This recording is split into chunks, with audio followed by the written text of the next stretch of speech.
360, a year to go. That's all there is, folks. So in this 15-minute programme, we will look at how we can prepare for a post-Brexit world and be fit for the future. I'm joined by panellists Monitor Farmer Martin Williams, Sarah Baker, who's AHDB's Strategic Insight Manager, Graham Redman from the business consultancy firm The Anderson Centre, and Philip Dolbear, AHDB's Knowledge Exchange Manager, who are all here to answer questions and debate about Brexit360. If you want to ask our panellists a question, you can do that via Twitter and use the hashtag Brexit360. AHDB research shows that the top 25% performers in any sector, regardless of farm size, come out as profitable in any post-Brexit scenario. Although farmers and growers can do little to influence the wider policy decisions, there's a lot within their control to help businesses get fit for the future. So Graham, if I can turn to you first, what is it that farmers can do? Where can they start? Fine, okay, thanks John. Because, I mean, as you said in your introduction, you know, it's difficult to know exactly where to start because we don't know what the outcomes of Brexit are going to be. However, there are plenty of levers at a farmer's control that he can or she can take to actually think more about their own business. So getting yourself fit for the future. Essentially, it's something which the more proactive farmers have been doing for years, and we as a consultancy have been encouraging our clients to think about for a long time. So maybe in terms of decision making, taking the irrationalities out of making decisions, thinking more about potentially working out whether you can farm without support. Can you put that money that you receive every December into a different bank account and farm completely without it in a profitable way? Is there something else you can do with regards to identifying which part of your business is profitable and therefore is it subsidising another part of your business? Are there parts of your farm which are actually losing money and therefore do you need to restructure and think more critically about the whole farm as well as the various different enterprises? It's all about putting yourself into that top quartile and being in the best position to farm, ready for when we have this change, the details of which we're yet to find out about. Okay, so Sarah, it sounds like economics are playing a big part in farming, but probably not for the first time. That's something that you and your colleagues have been talking about a lot in AHDB. Absolutely, it's not revolutionary. I would say that this is what the farming industry has been doing over a number of years. However, what has changed with Brexit is the time frame available. We now have a direction of travel which hasn't altered. If we had 10 years to adapt, everybody would achieve that. We don't have that luxury of time. We now have 18 months. So we need to inject a real sense of urgency into affecting change within the industry. And in order to do that, following on from what Graham has spoken about, our impact assessment showed that this 25% were the most resilient. So we want to identify, so what is unique about this top 25%? What makes them consistently outperform their peers? And then draw, say, 2 or 3 key messages per sector, factors that farmers can influence. There'll be things in there that farmers can't influence, their geographical location, their climate, their soil, but there'll be a lot in there that they can, and we want to draw out those factors to influence change. And in addition to that, how do you know if you are in that top 25%? And for that question, I would strongly encourage farmers to go out and benchmark, to measure themselves against their peers. We are producing an online scenario tool which will be available by the end of May, so that farmers can run their own individual business data through our scenarios. So our impact assessment shows where an average farm will land. This tool will enable farmers to see where their business will land post-Brexit, and that's an incredibly powerful tool to see if they are already in the safe zone, and if they're not, to engage with consultants, to engage with AHDB and other information providers, and the wealth of tools and support that is out there. Engage with that and make sure that they ensure that their businesses are fit for the future. So, Philip, you spend your working life out talking to farmers, out on farm and so on. Is this a message that they are happy to receive, that an organisation like AHDB goes out and says you really need to be assessing your position? Absolutely, John. I mean, the press is bringing the whole matter right to the front of everybody's agenda now. And Sarah mentioned about benchmarking, and that's our sort of key area of work in AHDB at the moment, using HDB's Farm benchmarking tool, which is a tool to really lift the lid off cost of production and an analysis of cost of production, not just the sort of variable costs on the output side, but also right down through the profit and loss account into the sort of fixed cost, the nitty-gritty of the accounting picture. Martin, you're a farmer, you're a monitor farmer, which is probably takes a moment or two to explain, but clearly listening to what the three speakers before you have said, how does this translate out on the farm? Well, it's all very valid. It's all very valid indeed. And one of the reasons I became a monitor farmer was to grasp hold of the knowledge that the AHDB can give me. It's a wealth of knowledge. It's something that I don't think farmers appreciate. The value that's there, they're already paying for it strategically, but they also, going forward for the next 4 or 5 years, it's imperative that you get some value back out of that, and that is knowledge exchange. What I've found in the first 12 months of giving up my time towards Monitor Farm is that the benchmarking and the farm bench has been a solid tool, really. It's been the standout performer for us, and it's a great way, a Monitor Farm meeting, to share problems, solutions with your local farmers. It's something that farmers are not very good at. Historically, farmers have been fairly secretive. It's almost like the Secret Service. If they've had £1 extra for their corn, they'd tell you. If they had £2 less for it, they wouldn't tell you for 12 months. But nowadays, we're all in this same boat together, and I think it's very, very important to share knowledge between you, and that's what Monitor Farm brings to the party.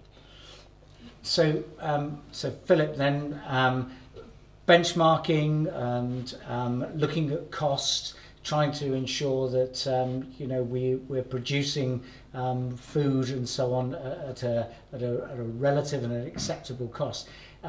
But learning from each other, isn't that really what this is about? So what Martin's talking about is getting farmers to talk to farmers. That's absolutely the key. There's no blueprint for success, and everybody does it slightly differently. But certainly within a monitor farming group, there's an answer to a problem somewhere in the room and in the group of farmers. So, and this is where the openness and the confidence to discuss issues and real figures from Farm Bench in real time comes to the fore and makes it totally applicable to the current scenario we're facing, getting ready for Brexit. Graham, with the customers that you're dealing with, what are their concerns? What do they see? Well, the main concern is really, it'd be quite easy just to throw your arms in the air and big shrug. I don't know what the outcome is going to be, therefore I'm going to kick the can down the road for another couple of years and not do anything. But we've got this transition period, or we're fairly sure there's going to be a transition period, which is, as Sarah says, it gives us time to really focus that potentially 10 years into 18 months or whatever, and make that change, make ourselves resilient, make sure we're in that top 25%, because a lot of people believe they are, but have no real evidence to know whether they're in the top quartile, the middle quartile, or whether they're actually one of the laggards. And if they are in the top 25%, just to continue that process and maybe try to get into the top 10 or top 5, just keep going on, because obviously complacency is one of the most poisonous things that you could have enter into your business or your mind. So just to keep trying to push forward and get better all the time to create greater resilience for whatever it is that comes around the corner. And of course, Brexit might actually help your business. We don't know yet, but we need to be prepared for the worst case scenario as well. So, Sarah, I think the message there is doing nothing is not an option. Absolutely, we would say that doing nothing is a high-risk strategy. Following on from what Graham said about, it's really important to define what we mean by the top 25% of performers. For years, the industry has been focused on output measures, lambing indexes, yields, and so on. We're really talking about the ability to turn inputs into outputs. And over the last few months, when I've been out talking to a lot of farmers up and down the country, two stories really stick out for me that tell this story. One, a sheep farmer in the West Country whose son won a scholarship to New Zealand. She had a system with one of the highest lambing indexes in the country. High use of concentrates, lambing indoors, everything was, she would be considered very proactive, very forward-thinking farmer. when her son came back from New Zealand, completely changed the system, forage-based, they grow their own forage, they lamb outdoors, much more extensive system. Now the lambing index dropped considerably, which she felt quite uncomfortable about in the early days. However, her variable costs dropped by far more. So her profitability really rose, and that's what we're talking, that ability to turn inputs into outputs. We're not talking about increased production, we're talking about efficiencies. When you talk to farmers about no tillage, again, yields of arable crops will drop, however, their input usage will drop further, and so that profitability, that efficiency is rising, and that's what the message that we're trying to get across. To do things slightly differently, to not necessarily throw the kitchen sink at yields, but to really think about use of these finite resources and getting the maximum out of less input. So from a knowledge exchange point of view, this is, you know, we don't know what we don't know. So the point is we need to start measuring, we need to start looking very closely at. That's right, and this is what Farm Bench helps farmers to do, because it translates everything into a financial figure to help them evaluate whether it's good or bad, better or worse than somebody else, and then to act on that. So another example would be, say for example, combine capacity and the costs of having capacity or overcapacity or undercapacity, and how that relates into preserving grain quality in terms of speed of harvesting, and relating those two issues together and discussing it and debating it as a group of farmers and working out what's the most cost-effective use of certain resources on farm. And Martin, so as a monitor farmer, one of the benefits of that means that a lot of farmers come to your farm. Some of those I suspect are probably in the top sort of 25% performers. Some wouldn't be in that category. But across the board, what would you say farmers see as their biggest challenge about being fit for the future? I think farmers historically and recently live on crisis and uncertainty. We rely on crisis abroad for cereals to go up and down, we rely on crisis abroad for beef and sheep prices to go up and down, and unfortunately we've got even more uncertainty now with the Brexit situation. So for me, I think it's I wouldn't say it's a self-help group, but it's a comfortable environment where you can share with your peers your problems, your issues, where you think you're going wrong, where you think you're going right. But going on from that, I don't think it's fair for just because of Brexit to think that farmers have been doing a bad job for the last 20, 30 years. I think it's very important that farmers are praised for what they have done. They've gone to the market, they've done good work within the rules and within the framework that they're given. And I think it's very important now for them to move to the next framework, whatever that might be, and engage with that, just as they have done before. So I think to sound patronising to people and say you must do better and this is how you do it, I don't think is the way forward. But through the group sessions that we're having, hopefully we can find a path to profitability in the future.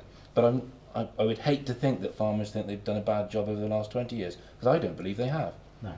No. So, and Graham, do you want to pick up on that point? Well, I was just going to say, I mean, exactly that. So, you know, the clients of some of those that have been with us for 20 years have been doing it every year. We've been working with them. It's no change necessarily. It just focuses the mind. I mean, Brexit for the indecisive is an opportunity to, you know, leave my options open, which leaving options open and indecisiveness is maybe a fine line in between the two. And if there's a strategic reason for doing something, then farmers should go ahead and carry on with it now, or continue they're doing something better. The other thing I'd just like to say, if I've got time, is that the word crisis, I understand in Chinese, Cantonese, it's the same as opportunity. And wherever there's churn, there will be opportunity for those who keep their eyes open and look for something to gain out of it. So there will be some entrepreneurs who gain really nicely out of it, and you know, those that are most aware of that will be the ones that find that. We're getting short for time, but Sarah, really for the sorts of things that you would be saying to farmers then, understand your costs, get all of those sorts of things under control, but is that going to save farmers for the future with in a post-Brexit scenario? I would say don't underestimate UK farmers. They're an incredibly resilient and adaptable bunch. I think Brexit undoubtedly is going to bring significant change. I think uncertainty is very unsettling, potentially damaging, because the natural response to uncertainty is to do nothing. but we would really urge farmers to focus in on what they can control.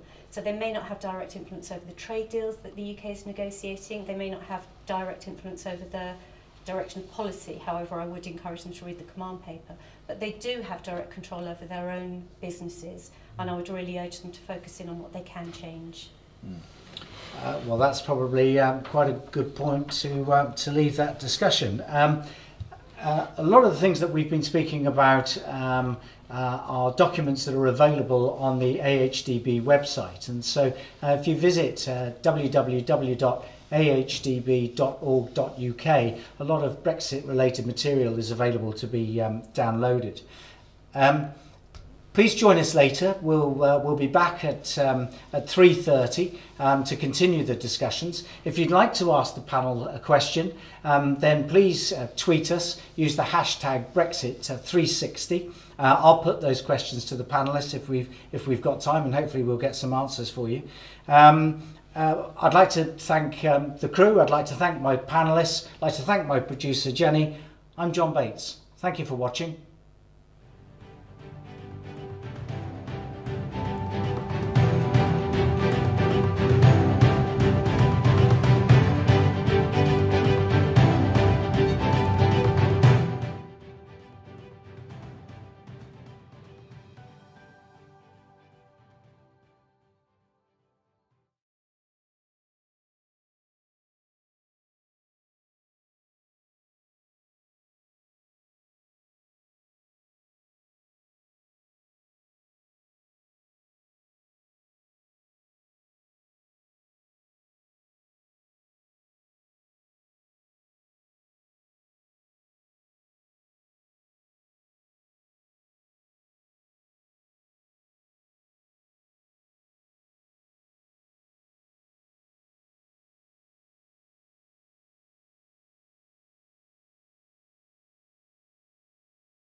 Welcome back.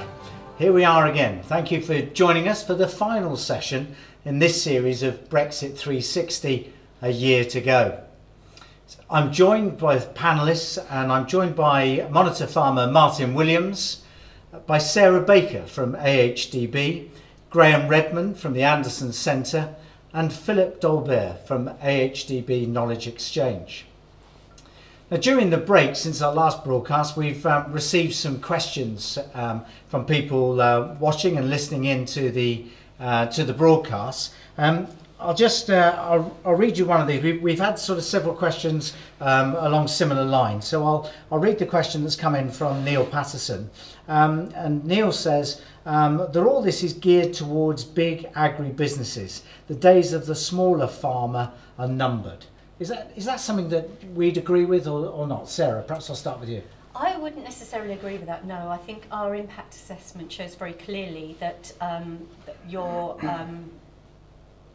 resilience is not directly related to the size of the enterprise. For instance, if you look at cereal farmers, the medium-sized cereal farmers do a lot better than the large cereal farms under scenarios 2 and 3, and there's a few reasons for that.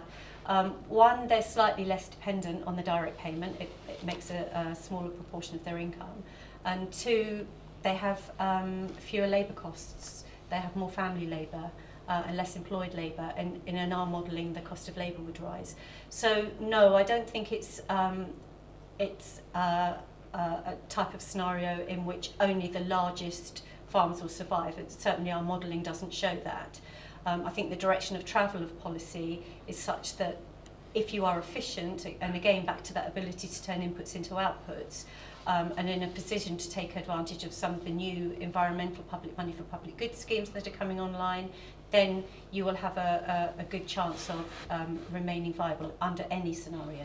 And so for Neil's benefit, the scenarios that you're talking about, that planning work that AHDB have done, that's available on the AHDB website, is it? Yes, yeah, that's available on the AHDB website and in hard copy if anybody wants a hard copy. It's a very detailed sector by sector look at some what ifs, so sketching out the landing zone, evolution, a unilateral liberalisation, sort of an open trade nation, or WTO default if we crash out without an agreement. So, and under any of those scenarios, that top 25% in any sector survive, and there's no correlation with size. Okay. No direct correlation with size. Okay, Graham, is that how you see things as well? Do you agree? Yes, I do, very much so. I'd quite like to point out as well that Mr. Gove has been very clear that one of the policies he favours very strongly is capping. And of course capping will favour the smaller farm. It's reducing the amount of direct support for the larger farmers, presumably then to give it or to leave more for the smaller farm business. And picking up on the comment that Sarah made about public money given to farmers for public goods, and that's something again he's been very clear on. Within that we might be seeing some kind of protection for the farming community, shall we say, rather than simply going whole-scale, broad-acre commodity farming. Let's look after the community within, the rural parts of the UK as well. So I don't think it's just, a licence to make farms enormous. Far from it. And is that how you see it in knowledge exchange at AHDB? Very much so, John. I was going to pick up on both these points, that through our Monitor Farm programme, which is part of HDB's overall Farm Excellence programme, it is for all members of the farming community. So we get owners, tenants, farm managers, employees coming to our Monitor Farm meetings, and we're discussing business. And it's using Farm Bench, it's making very much a business approach, and a business is a business, large or small, and through those discussions, through the people attending, and then it's open to everybody, but the word gets out and new people come into the meetings, we then really drive the meetings towards forming a longer term strategy to manage businesses forward through all the volatility and uncertainty there is for going ahead. So Martin, you are a monitor farmer. Is there something for everyone? I think there's something for everyone. I think it's important to gauge what you want out of your farm business as much as what you put in. I mean, there's a lot of people putting less in to get less out. It depends on your dependence on that farm business, depends on your dependence on the acreage that you're farming, and if you're dependent solely on it, then maybe we have to look for something different.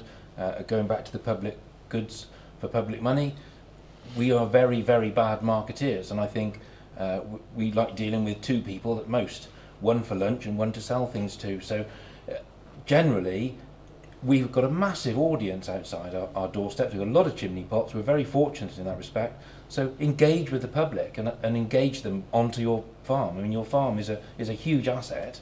If you're not the massive farm spread over thousands of acres and you've got something cute in the corner, sell it. It's something to be sold. So don't be afraid of doing something slightly different to engage the public. I think the public are the key to everything going forward. And I think all of us would agree that British farming is well regarded, with the British public. They seem to warm towards farmers very well. So it would be nice if they were a bit warmer, but even so, there's plenty of people there to engage with. Okay. Plenty of people there to engage with. So picking up on, what is it that farmers can do? How can they be fit for the future? How can they deal with this issue of if size doesn't matter, how do they progress their farm forward? Well, I mean, one thing that Martin's just said, which is really important, is a farm is a great place from which to be entrepreneurial, to think about doing something else. You know, you have all these resources around you. They don't necessarily simply need to be used to produce food, but other stuff as well. But, you know, thinking about the numbers. Have you done a budget? Have you tested that budget? Have you done sensitivity on it? Have you thought about, you know, the various different enterprises and how they fit together beyond the gross margin potentially as well? And, you know, there's a lot of talk in sort of these sorts of forums about things like productivity, which is, you know, important but easy to go, whew, that's a big word, but break it down. How productive is my labour force? How productive is this particular person? Could I get this person to be working better, more effectively? What about my soil? Can I do something better to make it more fertile, to give something back? Power of machinery and so on and so forth. Just go around the farm. If you can find 100 things to think about and make it 1% better, it would transform a farm business. And going on from that, productivity has been a mantra since the Second World War, when the Minister of Man came round and told you to plough your river meadows, and you didn't like that then, and now here we are with different sets of rules, and we don't like those either. However, there's supposedly going to be a shortage of food by 2050, but it hasn't happened yet, and we have to get to 2050 before that need is required. So therefore, if the rules are changed slightly against productivity in this health and harmony or the finished document that comes out, it's something that farmers need to address in their business to follow along with, because it's a trend. It won't go on forever. It will be a trend, as it has been for the last 20, 30, 40 years. I think that's a really good point. I think joining up the supply chain and farmers really engaging in their market, who's buying the produce. So not growing and then finding somebody to sell it to, but really understanding the market, and the short supply chains will be the most resilient under change. So then you become much more responsive to what the consumer's demanding. So if Brexit is driving a period of consolidation, if it's driving the fact that farmers need to think about fundamental change, how do AHDB help with that then, Philip?